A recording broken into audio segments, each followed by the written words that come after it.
পাহাড়ের বাঁকে বাঁকে যখন মেঘেরা খেলা করে, ঠিক তখনই বেজে ওঠে এক শতাব্দী প্রাচীন বাঁশি। এটি কেবল একটি ট্রেন নয়, এটি একটি জীবন্ত ইতিহাস। Darjeeling Himalayan railway. আর এই যাত্রাপথের সবচেয়ে উঁচু গন্তব্য হল ঘুম স্টেশন। 2258 মিটার বা 7407 ফুট উচ্চতায় দাঁড়িয়ে এটি ভারতের উচ্চতম রেলওয়ে স্টেশন।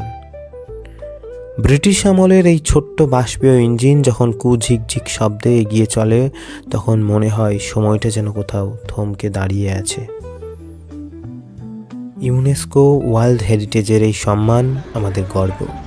পাহাড়ের এই মায়াবী সফর কি আপনার ড্রিম লিস্টে আছে? ভালো লাগলে শেয়ার করুন আর আপনার দার্জিলিংয়ের স্মৃতি জানান কমেন্টে।